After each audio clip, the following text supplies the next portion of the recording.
Bonsoir, Yann Massé, je suis ingénieur de recherche à l'École normale supérieure de Rennes.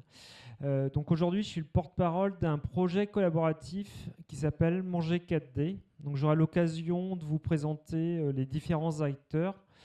Dans un projet collaboratif, vous avez des personnes de la recherche, des chercheurs.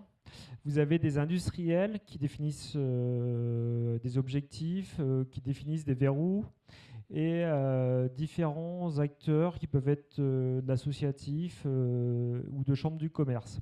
Donc on a travaillé pendant une année en phase prospective pour voir comment on pouvait imprimer des mets. Donc à l'écran, vous avez une imprimante 3D de chez Lutti qui permet de fabriquer des bonbons à façon. Vous avez la possibilité aujourd'hui sur Internet d'acheter une CocoJet. C'est une imprimante chocolat qui est vendue par 3D Systems, qui est le leader mondial des imprimantes 3D.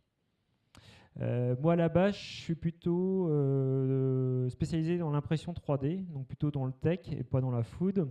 Et donc, on travaille depuis février 2017 aux applications impression alimentaire, impression culinaire. Donc, on va rentrer directement dans le sujet.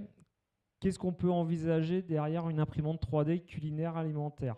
Donc, il y a beaucoup d'industriels, notamment il y a Seb en Bourgogne, qui rêve de créer la Senseo, mais pour la partie alimentation, et vendre des cartouches à beaucoup de personnes. Donc ça, c'est plutôt un produit qu'on va retrouver dans la cuisine pour le particulier. Une autre façon de voir, c'est ce que vous avez à droite, c'est une chaîne de fabrication de produits alimentaires, donc contexte sériel, mais on va venir fabriquer des produits personnalisés. Par exemple, vous voulez faire un apéritif samedi soir, vous commandez un cake, chorizo, asperges, anchois.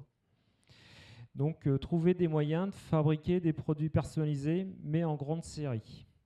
Entre les deux, on peut imaginer, comme pour un événement d'aujourd'hui, d'avoir une machine qui a un peu plus de volume qu'une machine individuelle, qui permet de fabriquer des produits à façon pour des traiteurs ou pour des commerces 2.0 ou 3.0. Donc on n'avait pas forcément un objectif défini sur ces trois produits. L'idée, c'était un peu de débroussailler ce champ d'investigation, sachant qu'on n'avait qu'une année de prospection. Donc les applications, donc la Senseo, c'est la cuisine rapide et personnalisée à la maison. On rentre de sa journée de travail, on n'a pas envie de s'embêter entre guillemets, on prend une cartouche dans le congélateur, on la plug sur l'imprimante 3D, on cherche sa recette avec une application type frigo magique et pourquoi pas la machine démarre. L'autre côté, dans le 4D, c'est la cuisine et l'alimentation personnalisée. Donc pour des personnes, intégrer des alicaments, des nutriments à la bonne dose en fonction du régime, du physique de la personne ou de ses problèmes de santé. Et ensuite, il y avait tout ce qui était design culinaire et fabrication personnalisée en série. Alors notre approche a été de se structurer en Living Lab. Donc un Living Lab, c'est un espace d'action qui va permettre de créer de la connaissance. Et au bout du bout, on espère que cette connaissance va repartir dans le domaine économique.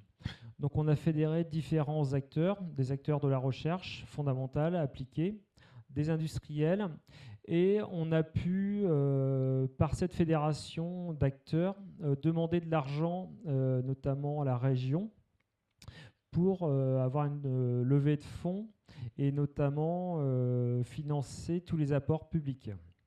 Donc le consortium était composé donc au niveau du cœur d'application, donc du centre culinaire contemporain, qui apportait la partie animation et tout ce qui était travail sur les usages.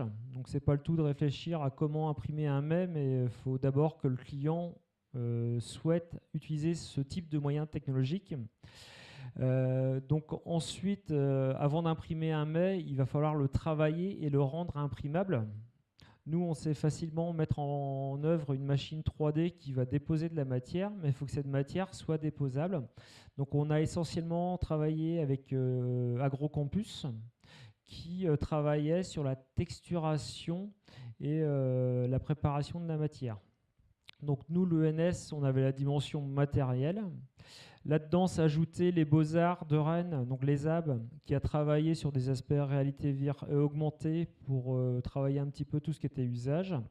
Et ensuite, on a différents acteurs qui étaient moins au cœur du projet, mais qui ont participé à son développement. Donc il y avait Act Food, Bretagne Développement Innovation, la CCI, qui avait fait un travail d'état de l'art sur les différentes imprimantes 3D qui existaient dans le monde, et Valorial. Et tout ça, ça a été financé par la région et Rennes Métropole. Donc pendant un an, on a travaillé. Donc pour travailler convenablement, on a été conscient dès le départ qu'il fallait avoir une approche pluridisciplinaire. Donc il fallait des gens qui puissent travailler sur les usages, sur les textures et sur les moyens matériels. Donc on a réuni différentes forces. On s'est structuré en Living Lab où on a eu différents moments dans l'année. On a eu à peu près 4 séminaires, un par trimestre, où on s'est retrouvés sur 1 jour et demi, voire 2 jours ensemble.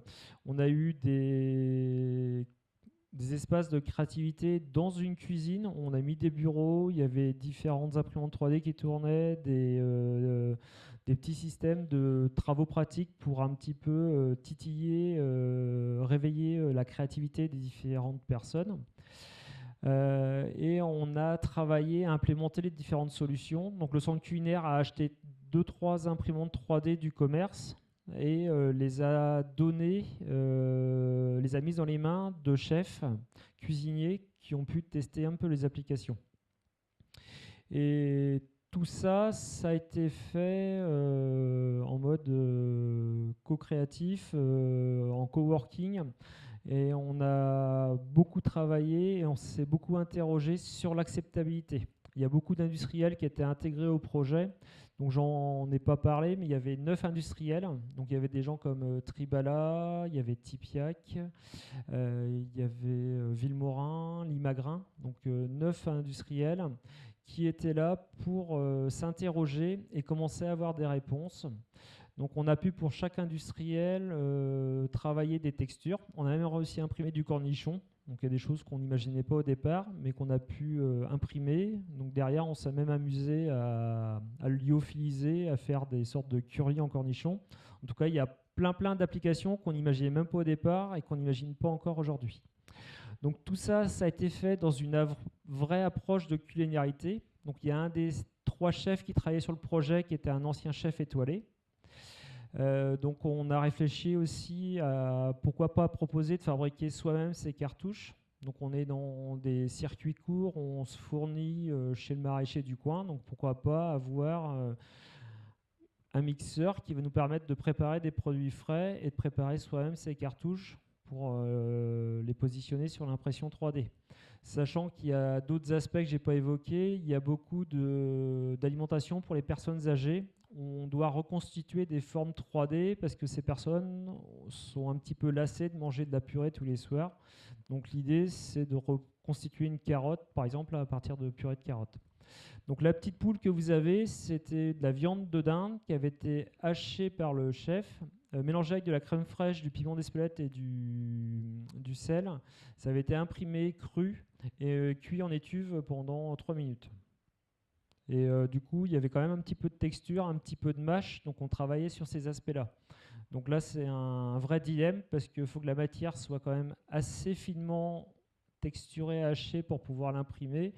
Et ça va à l'encontre de la mâche, donc l'idée, c'est de trouver un compromis. Donc là, c'est juste pour vous donner quelques notions sur lesquelles on a travaillé. Donc on était surtout dans une démarche créative. La première année, c'est une phase d'inspiration. Donc on était plutôt en phase de proposition de concept sur les usages, sur les matières.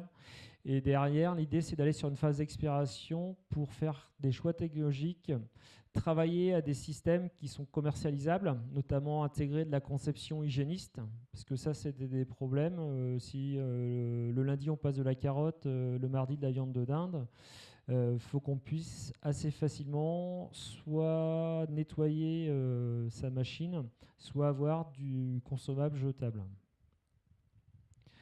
Donc là, vous avez un prototype qui a été développé. Donc on a réussi à passer de la purée de pommes de terre et du beurre aussi. Donc on s'est amusé à faire des structures 3D qui étaient complètement évidées. L'idée c'était de déposer de la pomme de terre, de pouvoir la passer en friture pour la solidifier et d'insérer une mousse dedans pour travailler un petit peu des textures. Donc quelque chose d'assez texturé, assez ouvragé, avec de la mousse à différentes textures, différents goûts à l'intérieur. Donc ça a été fait en 4 mois, donc c'est vraiment un prototype, mais qui nous permettait de travailler toutes les matières qui étaient préparées par Agrocampus. Donc voilà, donc Manger 4D, c'est un projet collaboratif avec différents acteurs, des acteurs de la recherche, des acteurs industriels qui sont impliqués, qui étaient intéressés par la réflexion. Donc moi, je suis qu'un porte-parole aujourd'hui, plutôt sur le moyen technologique. Si vous avez des questions, je suis là pour y répondre.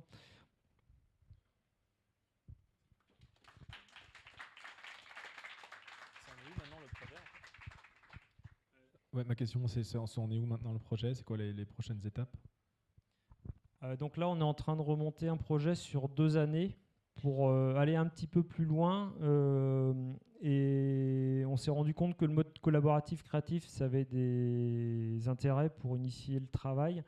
Et ensuite, certains industriels ont besoin de travailler en mode un peu plus privatif. Donc on va proposer aux industriels de privatiser le labo d'Agrocampus et le labo de l'ENS Rennes pour pouvoir travailler l'équivalent d'un mois de travail sur leurs produits, sur leurs textures, et pour aller un petit peu plus loin dans l'interrogation. Donc là, on travaille à rechercher des financements pour travailler 2 années avec toujours Agrocampus et l'ENS Rennes. Donc en fait, ces entreprises vont faire de l'externalisation d'innovation chez vous dans vos locaux. C'est ça l'idée? L'idée, c'est plus d'externaliser leur centre de R&D sur cet aspect-là. Pourquoi pas créer une start-up? Pourquoi pas créer un espace sur Rennes? Parce qu'on a différents acteurs où on pourrait avoir une sorte de pépinière d'entreprise. Pour l'instant, ça reste encore très très ouvert. On est très prospectif. C'est ce que j'allais dire. Là, on est dans la food tech, mais on est vraiment sur les sujets R&D qui sont certainement et même sûrement des sujets qui vont venir et qui vont nous concerner de plus en plus dans les années à venir, mais on reste encore là sur des sujets un peu plus de R&D et un peu moins, qui nous concernent un peu moins en tant qu'utilisateur final et consommateur. Merci Yann. Bon, on a fait le tour des différents retours d'expérience. Alors, je vais être très, très rapide sur la conclusion. J'ai parlé de ce que c'était travailler en MVP. Donc là, pour les industriels qui sont dans la salle et qui se disent mince, comme je disais tout à l'heure, j'ai peur d'avoir loupé le train. Non, il faut pas se dire ça. Il y a une façon très simple de tester des idées. C'est de travailler en MVP, c'est de tester de manière assez simple une idée, d'être très pragmatique et d'aller très vite sur tester des hypothèses et avoir déjà des premiers retours, des premiers métriques qui nous disent il faut plus que j'aille à droite ou plus que j'aille à gauche sur ma démarche commerciale, mon produit, ma cible de marché, etc. Et ça se fait de manière assez simple et avec peu de développement logiciel, c'est ce qu'on appelle du MVP. Donc ça, je vais passer, mais ça c'est un schéma que vous allez pouvoir trouver sur Internet quand vous cherchez les définitions de MVP, Minimum Viable Product.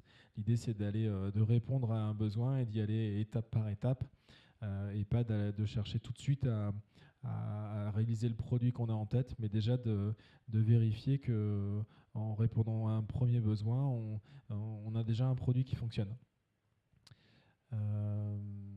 Voilà, j'avais un exemple à vous montrer, mais je vais le passer. En tout cas, ça, c'est des choses que nous, on sait faire. Sur les plateformes, on ne sait pas faire des imprimantes 3D, mais on sait faire des applications qui permettent de tester un nouveau business model, ou en tout cas de proposer pour un industriel de diversifier l'offre de services qu'il peut proposer à ses clients et ses prospects. Et voilà, donc si vous avez des idées que vous voulez partager, que vous voulez tester avec nous, et n'hésitez pas. On est preneur de retour sur l'événement Curiosity, si ça vous a plu, si vous avez des idées pour les prochains événements. Là, on a parlé de la food tech. Donc n'hésitez pas à nous envoyer un mail aussi en retour, des idées pour les prochains événements, quelles sont les thématiques qui pourraient vous intéresser ou qui pourraient intéresser peut-être les personnes qui sont dans l'écosystème de Rennes. La food tech, c'était évidemment un thème intéressant avec le tissu économique local qui est très orienté agroalimentaire. Alors, il y en a d'autres. Donc voilà, si vous avez des idées, n'hésitez pas à nous en pousser. Si vous connaissez des gens qui peuvent être intéressés pour intervenir aussi dans le cadre d'un Curiosity, n'hésitez pas à nous les pousser aussi, nous les mettre en contact. Je voulais remercier toute l'équipe d'Unity qui a préparé l'événement aussi. Vous avez fait un super boulot. Et puis je vous remercie tous d'être venus ce soir. Voilà. Merci beaucoup.